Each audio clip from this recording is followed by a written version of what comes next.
Quais os caminhos para criar algo? Você já se perguntou como o processo de criação acontece? Quais são os caminhos pelos quais é possível criar? Aqui nesse vídeo, nós vamos trazer reflexões e compreensões que podem te ajudar a responder essa pergunta. Bom, eu sou Thaline Chagas, psicóloga, logoterapeuta, uma das fundadoras aqui da Escola do Sentido, e convido você a prosseguir com a gente no caminho de reflexão do nosso aulão sobre a espiritualidade e suas formas de expressão. Se você ainda não sabe do que eu estou falando, a gente, como Escola do Sentido, a gente normalmente desenvolve, em alguns momentos específicos do ano, um aulão, em que a gente pega um assunto específico e faz um aprofundamento de compreensões, de reflexões, a partir do viés teórico fundamental da logoterapia análise existencial de Viktor Frankl. Este aulão, nosso tema é a espiritualidade e suas formas de expressão, e a gente vem discutindo ao longo de todo o processo desse aulão sobre formas de espiritualidade. Já falamos de religiosidade, já falamos da experiência da consciência ética, da consciência moral, de uma visão ética a partir das noções de sentido da vida que Frankl nos traz, e várias riquíssimas compreensões, como a noção de supersentido também. E aqui nesse vídeo em específico, nós falaremos da expressão criatividade e os caminhos pelos quais ela pode vir a acontecer. Antes de a gente adentrar no vídeo e nas reflexões, gostaria de pedir que você deixe seu like, inscreva-se no nosso canal Escola do Sentido, ative as notificações aqui no sininho para que você possa estar sempre atualizado e informado sobre as ações e estudos que a Escola do Sentido desenvolve aqui no YouTube. Digamos que eu me defronte com uma questão que a vida me coloca, né? Quais são os caminhos para eu criar algo? E aí a gente tem 3 caminhos de valores que o Frankl traz na logoterapia. Vou também convidar vocês em outro momento, assistir vídeos nossos lá no YouTube que falam sobre esses 3 caminhos mais detidamente, mas são os valores de criação, atitude e vivência. O valor de criação tem a ver propriamente com esse construir, escrever, com produzir, com pintar, né? E então, com fazer algo, dar algo ao mundo. Então, normalmente são os caminhos de valores que estão mais vinculados com a obra de arte, com a construção de algo. Então, é mais comum falar de criatividade quando a gente pensa neles. E aí eu vou dar uma continuidade ao que já conversamos, né? Então, o valor de criação, ele se dá por essa lógica que a gente já vinha conversando. E aí eu trago aqui uma outra citação do Buber para simbolizar isso, né?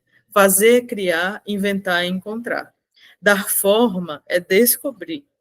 Ao realizar, eu descubro. A obra criada é uma coisa entre coisas, experienciável, descritível, com uma soma de qualidades. Porém, aquele que a contempla com receptividade, com aquela afetação que a Rebeca estava comentando, que a Gi comentou, essa obra pode se tornar a miúde para mim, para você, presente em pessoa. Então, é quando um livro deixa de ser meramente um livro e se torna o livro da sua vida, quando um filme deixa de ser meramente um filme e se torna o filme que atravessou a sua existência, é a partir daí que a criação, que a invenção acontece, a partir desse encontro. Os valores de vivência têm propriamente a ver com receber algo de alguém. Então, normalmente, quando a gente fala de criatividade, a gente não associa logo a esses caminhos de valores, mas é possível vivenciar, a partir dos valores de vivência, uma experiência de criação. Como assim? Através da recriação da própria relação, do entregar-se ao outro. Então, numa amizade, numa realização de pais e filhos, uma relação amorosa, a gente precisa se reconfigurar, se recriar, se entregar de uma forma nova. Nós não podemos ser, na relação, a mesma pessoa durante 5 anos, 10 anos, 15 anos. A gente se transforma, o outro também, e se a gente não recria essa relação, ela vai provavelmente se tornar adoecedora, né? Então, quando a gente coloca aqui também, permitir-se o dever ser novo, novos projetos, né? Então, mas eu tenho uma relação de amizade de 20 anos com a pessoa, mas provavelmente ao longo desses 20 anos vocês foram sonhando coisas diferentes. recriando seus sonhos, encontrando novos projetos para a amizade de vocês. É bem complicado que a gente permaneça enrijecido e cristalizado naquele projeto de quando a gente se conheceu, de quando a gente era criança. A amizade, a relação perdura, mas ela precisa, para perdurar, fazer-se nova, né? E, por fim, os valores de atitude têm a ver com como nos posicionamos diante do trágico, da dor, da culpa, da finitude. E aí, aqui, um slide finalmente sem palavras, vocês já viram tantas palavras hoje, para a gente concluir, né? Indagando, né, para cada um de nós, como nós nos recriamos, como nós definimos a nossa postura e redefinimos a nossa pessoa diante do trágico, né? Diante daquilo que nos acontece e que a gente não estava esperando, que atravessa a nossa existência, que nós não podemos apagar, né? Então, quando o trágico nos acomete, chega na nossa vida, ele dá um impacto e ele nos convida, nos questiona. E aí, né, o que faremos?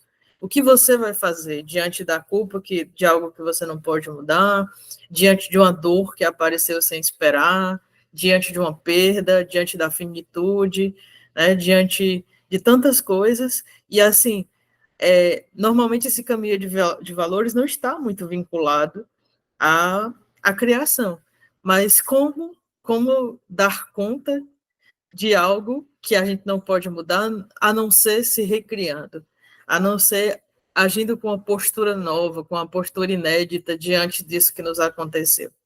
E aí a gente gostaria, então, de finalizar esse aulão convidando a vocês a pensar, né? No ponto 1, a nossa querida Rebeca nos convidava, né, nos provocava a dizer que a criatividade não é uma característica de uns poucos gênios, ela é uma constitutivo da nossa humanidade, de humanos que somos. Como humanos que somos, e como expressão dessa espiritualidade que nós vivenciamos, nós criamos, nós podemos criar a partir desse encontro com a vida, dessa abertura com as questões que a vida nos traz. E assim sendo, né, o que é que nós temos criado? Quais seriam os valores? Quais seriam os supersentidos que nos chamariam à ação? Seja pelas vias de criação mesmo, seja pela nossa postura nova numa relação, ou seja também, né, diante desse inesperado que nos acomete, que a gente precisa dar conta. Então, pessoal, espero que vocês tenham gostado. Peço que você deixe suas considerações, compreensões, perguntas aqui no espaço dedicado aos comentários, que você esteja cada vez mais próximo de nós, Escola do Sentido, que venha ser Escola do Sentido com a gente. Lembre de deixar o like, se não deixou ainda. Siga conosco, né, nesse caminho de reflexões. Se ainda não viu todos os vídeos do aulão, acesse a nossa playlist para que você possa percorrer o caminho, né? Nós falamos em caminhos aqui nesse vídeo, com a gente, o caminho completo, né? Desde as fundamentações, desde a introdução, perpassando pelas outras veredas, as outras formas que a espiritualidade pode se apresentar em nossa vida, para chegar nessas reflexões que tivemos aqui sobre a expressão da espiritualidade como criatividade na nossa existência. Deixo aqui um grande abraço, agradeço por você estar conosco nessa caminhada, prestigiando o nosso trabalho, e fico na expectativa de que a gente possa mais e mais construir compreensões e enriquecer o nosso conhecimento a partir da logoterapia de Viktor Frankl, juntos aqui nesse espaço do canal e nos demais espaços em que a Escola do Sentido interage e cresce junto com você.